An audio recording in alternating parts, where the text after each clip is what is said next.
Hello, thank you, sir. Yeah, shuru kari. Yeah. The topic that has been given to me is on basic principles of turkey management. As you know, turkey is still a fancy bird, considered as fancy bird in India. And regarding turkey management, there is so much phobia among the farmers, so much myths about turkey farming. It is not that much popular in India. So that's why we have to consider about the basic principles. We have to think about the basic principles of turkey management. Today I will talk about those principles, about few tips, about in nutshell I'll discuss about different parts of turkey management. So not wasting much of the time, I'll come to the first slide, that is about origin and distribution of the turkey birds. The scientific name is Meleagris gallopavo, and the common name is domesticated turkey or wild turkey. And its distribution, it actually originated first from the forests of Mexico in North America. And when it was domesticated by the Mayans community, that was a tribal community of Mexico. And afterwards, it got that much popular that it was distributed in and domesticated in various parts of North America, South America, and Europe. Then it came to various Asiatic countries and all over world. So turkey and world, this is the feature. This is the feature of turkey farming. This is the feature how turkey is spread throughout the world. Turkey is native of North America, and as in the first U.S. President George Washington, he issued a general proclamation showing that turkey was used for giving a Thanksgiving ceremony. And now it is mostly associated with the Christmas time. During Christmas, they celebrate mostly with the turkey meat. That is much more popular in the Christmas period in a certain community. And the turkey meat is consumed in various parts of world. And the meat consumption in a year is almost around 6.3 to 6.5 million metric tons throughout the world. Highest per capita consumption is by Israel, that is almost 11.5 kg per year, followed by US, which is almost 6.5 kg per year. Then Turkey in India. Turkey farming is still in infancy in India, and it is getting much more popular in mostly the southern regions, the southern states, that is in Kerala, Tamil Nadu, Karnataka, Andhra Pradesh, and some eastern parts of Uttar Pradesh also, plus eastern India now started like Assam, West Bengal, then Arunachal Pradesh, northeastern states. It is getting, turkey is being treated as a delicacy in those regions. The most common varieties that are available in India are broad-breasted bronze, broad-breasted white, and Bellsville small white. These three varieties are getting much more popular in turkey farming in India. So these two pictures, they show the two important varieties, two much more popular varieties in India. First one is broad-breasted white. The second one is broad-breasted bronze. The first picture, you can see according to the color of the bird, it is termed as broad-breasted white. It is a large breed. The weight almost at 20 weeks of age, it goes from 7 to 8 kg in case of females, and males almost 8 to 9 kgs body weight. In case of broad-breasted bronze, the body weight in case of females at 20 weeks of age is almost 4.5 to 5 kg, and males almost 6 to 7 kgs. And coming to the third variety that is popular among the turkey breed, this is the Bellsville small white. And this is actually a smaller version of the broad-breasted white one. And this bird is having a body weight of 3 to 4 kgs at a age of 20 weeks. And this bird is having lesser broodiness character, much more hatchability. The egg production characteristics is better than the larger varieties. So that's why it is gaining much more popularity than the above two breeds in India. That is Bellsville small white. Though the color, the shape is the same as the broad-breasted white variety, but the size of the bird is different than the larger breed. So these two, you can see the turkey tom and turkey hen. In case of males, we call it as turkey tom for the turkeys, and the females are called as hen. In the picture I have shown the left one, the female is the left one, and the right one is the male. And in the right side picture, you can see in the broad-breasted bronze variety, the left side is the male one and right side is the female one. Means you can clearly see the dancing pattern of the male birds. Like peacocks, they spread their feathers, the tail feathers to show their dancing pattern and to attract the females towards them. So accordingly, we can differentiate the males and females properly in the turkey birds by phenotypically, by seeing their characters. So this is about anatomy of a turkey. You can see the different parts that we use for sex differentiation in the male birds. Then the females, the caruncles, that is the fleshy growth, pinkish fleshy growth that is present on the head region and on the upper neck of the turkey. That is the caruncle. And the wattle, that is the portion that is hanging at the neck region, that is a bright reddish color appendage, is also called as dewlap. Then the beard, that is a tuft of hair present at the chest region. It looks like a completely hairish growth present mostly in the male birds. Then snood, it is a long fleshy growth that is present over the beak region in the turkey birds and most prominent in the male birds. Then the coming to the tail feathers, it is made up of 18 tail feathers, which are almost 12 to 15 inches long, and they spread the tail feathers during the mating season to attract the male birds. And this is more characteristics in case of males than the females. So these are the points for sex differentiation. The unique dancing pattern that you can see, these two are the males. You can see the dancing pattern. This is called a strut, this dancing pattern, when they dance with their spreading their dance feathers and they make a peculiar sound, the gobble sound, to attract the females. And the male birds, they are having much larger snood, caruncles, and dewlap. These things are smaller in case of females, and presence of a beard in case of males. As in human beings, it is mostly present only in the males. And the mating behavior or strut, that is that signifies the males from the differentiates the male from the female ones. A characteristic sound is made by the males during the mating season. Now coming to the turkey eggs, I have displayed different types of eggs of different species: goose egg, turkey egg, duck egg, hen egg, quail eggs. You can properly differentiate different types of eggs. And the second one is the turkey egg. You can see it is tinted or pigmented, and it is having light brown to grayish color pigments upon it.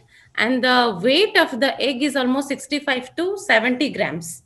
It is little bit larger in size than the chicken egg, and it is pointed at one end. You can see in the picture, it is clearly mentioned, it is pointed at one end.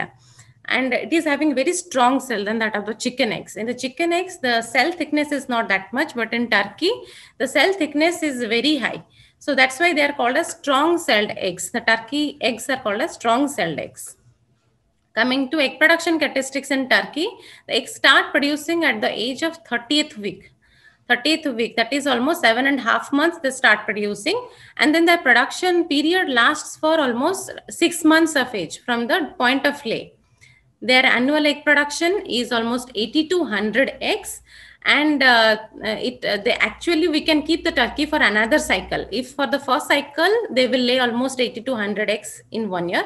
Then second cycle, it will continue for another 60 to 70 eggs in the next cycle. So generally, we keep the turkey birds for 2 cycles.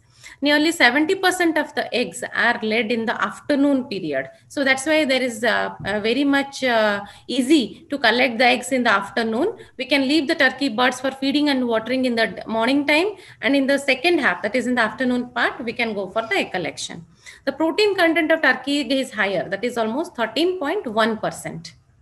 Then broody turkey hens, as you can see in the picture, we can incubate the turkey eggs by either natural brooding method or artificial brooding method. In the natural brooding or natural incubation, you can see a mother turkey sits upon the turkey eggs and hatches the eggs. For that, the incubation period means the days on which it sits upon the eggs and hatches them, it is 28 days period is required.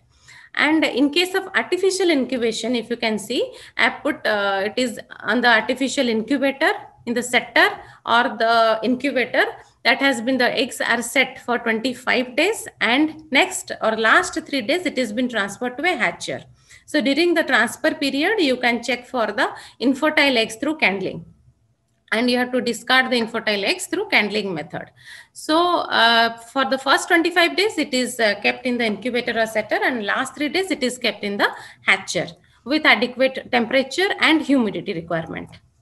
And next, coming to the hatch of the turkey poults, that day what happens, the first the peeping of the eggs, turkey eggs, and the chicks will come out one by one. The turkey chicks or turkey poults will come out. So what happens that because the cell thickness is very high, we have to go for assisted hatching. Means we have to assist the chicks to come out of the cells, to come out of the eggs.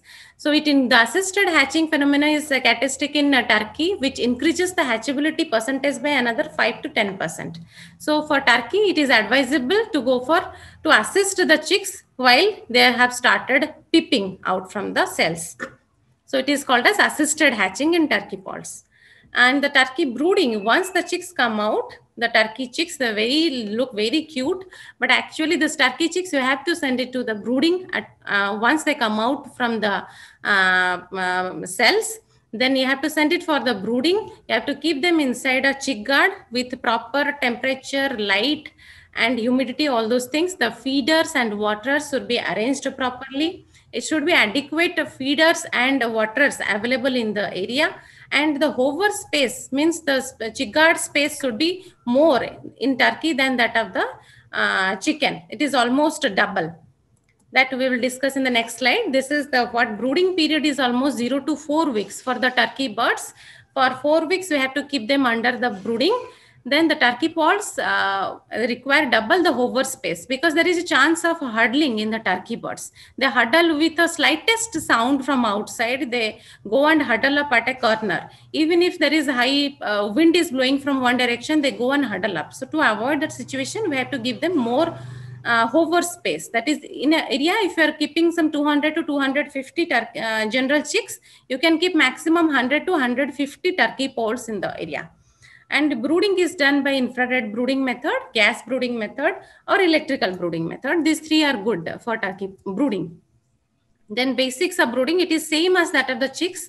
In the 4 figures, they show the behaviors of the turkey chicks under the brooding guard or the turkey poults. In the first figure, you can see when the temperature and light is more than the requirement, then the chicks, they huddled up. They don't stay at the center. They don't distribute uniformly. They go towards the periphery of the chick guard.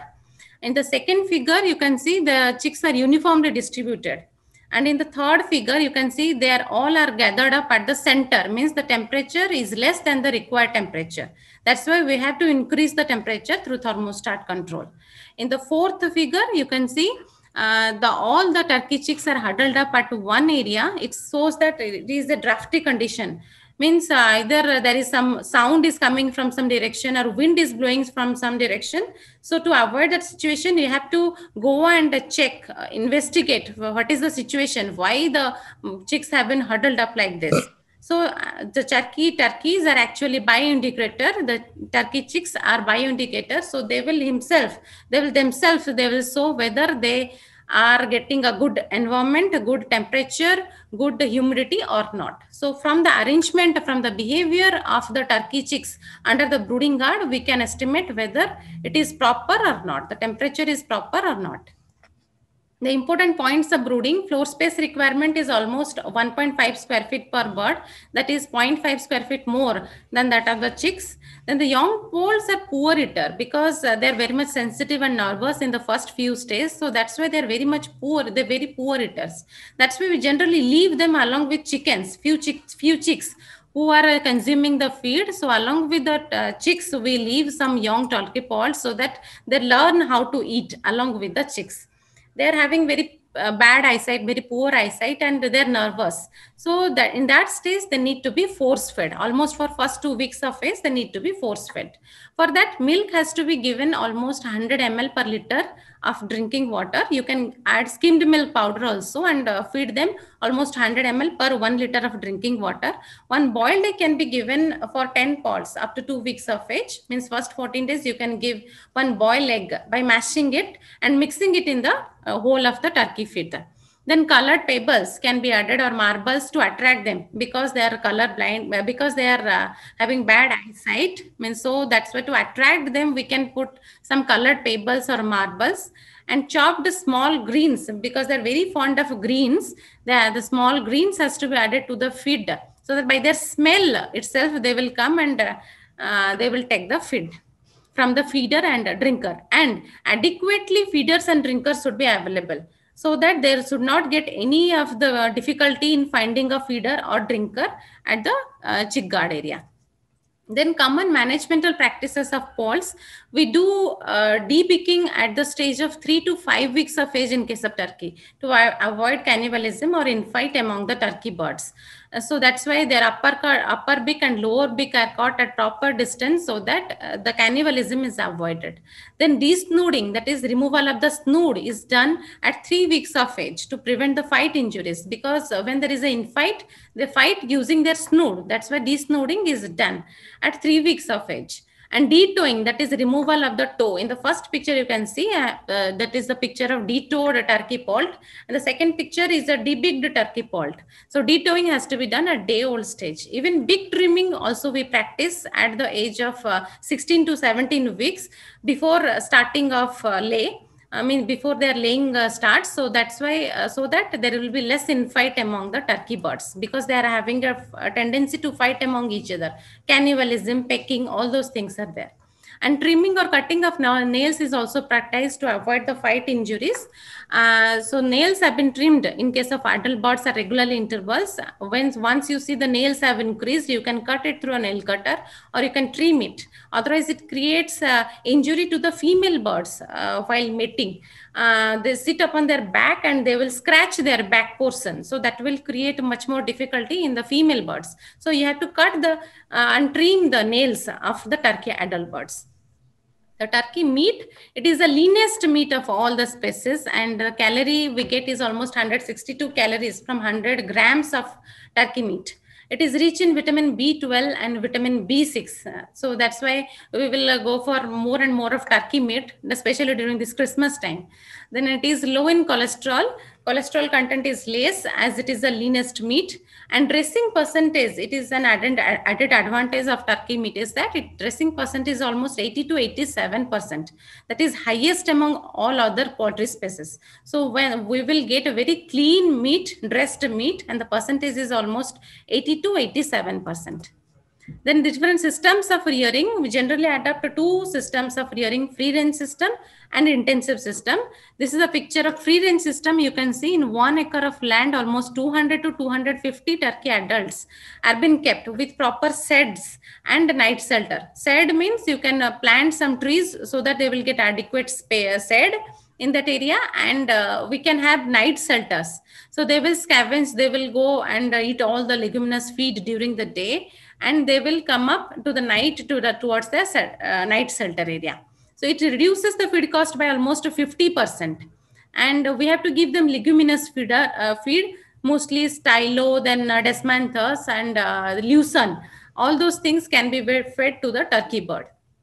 And they require extra calcium because they're having problem of lameness and leg weakness, because they move so much, they fly so much. So that's why they require more of calcium. The calcium should be supplemented in form of oyster cell grit at the rate of 250 gram per week per bird. Every bird should be given 250 gram calcium every week in form of cell grit. Then intensive rearing system, you can see in these pictures I have put the first two pictures. They show that they're fully inside the shed. This is the intensive system of rearing, and deep litter system is being followed. We have to maintain proper floor space.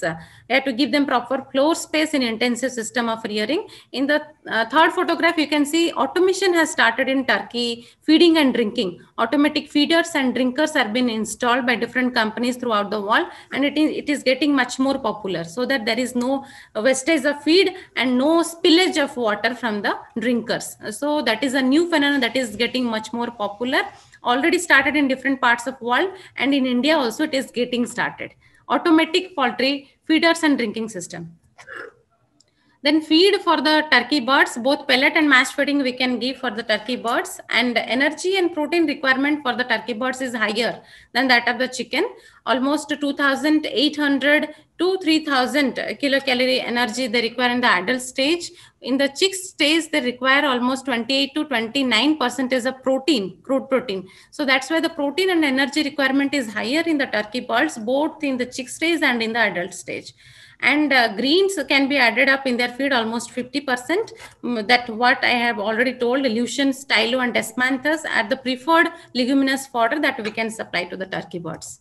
The breeding of turkey bird, the mating character is called a start, that is displaying that tail feathers in a dancing pattern, and they produce a peculiar sound, a gobble sound for mating. If you are going for natural mating among the birds, then we can put the male and female in ratio of 1:3 to 1:5. Means for every 3 females, we can put 1 male, or 1:5. 1:3 in case of heavier breeds. For lighter breeds, we can go for 1:5 ratio.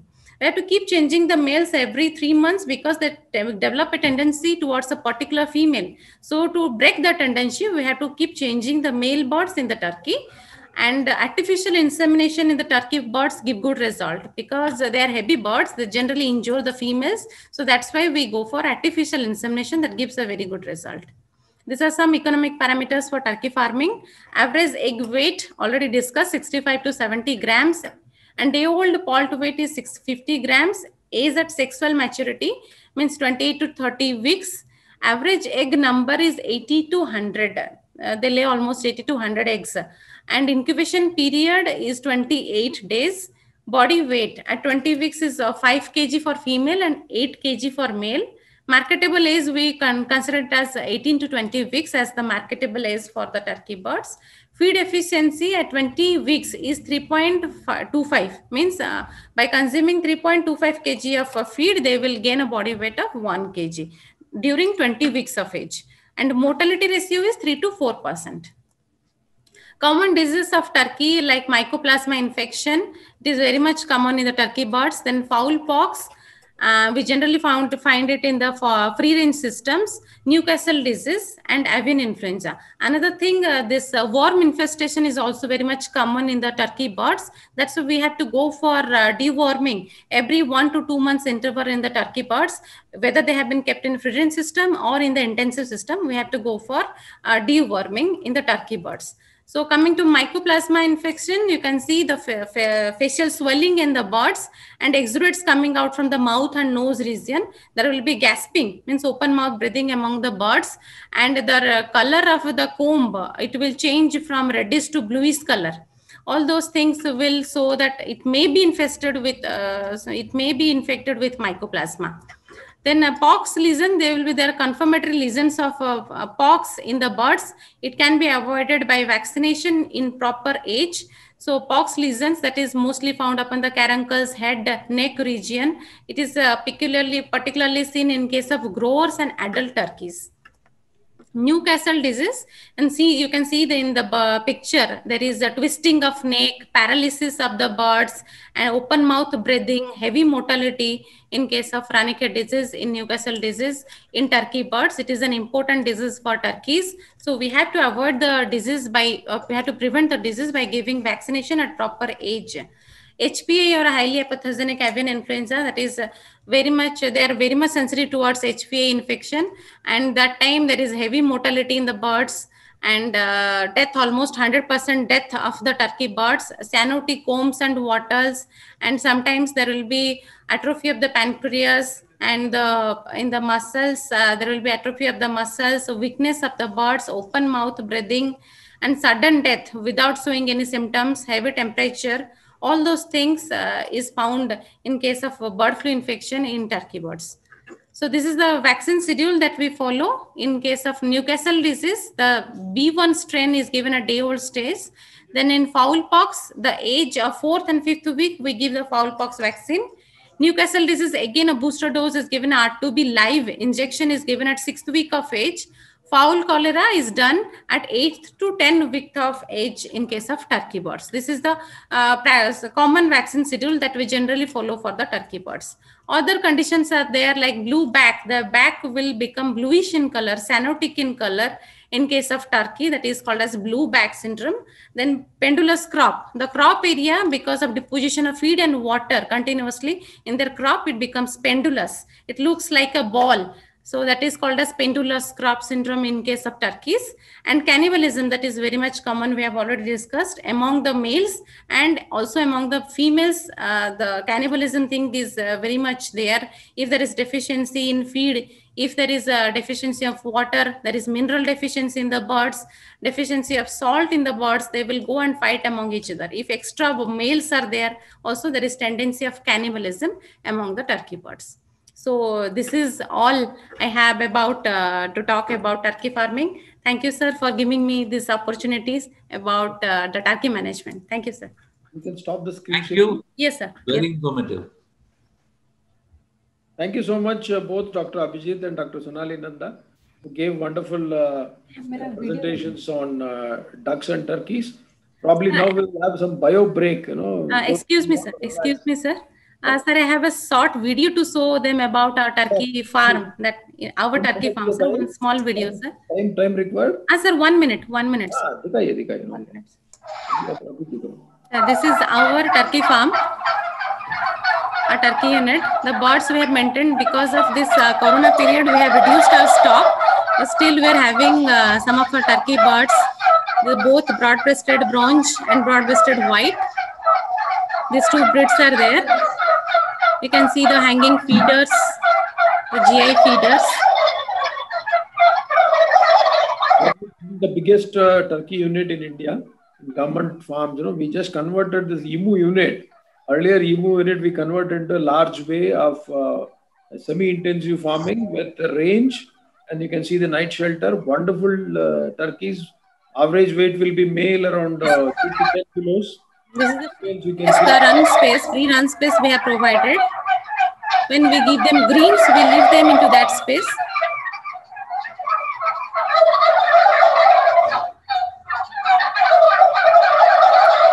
Both the sides, we are having a run space of some distance so that they can come out, they can have sunlight, they can have green feeding in that area.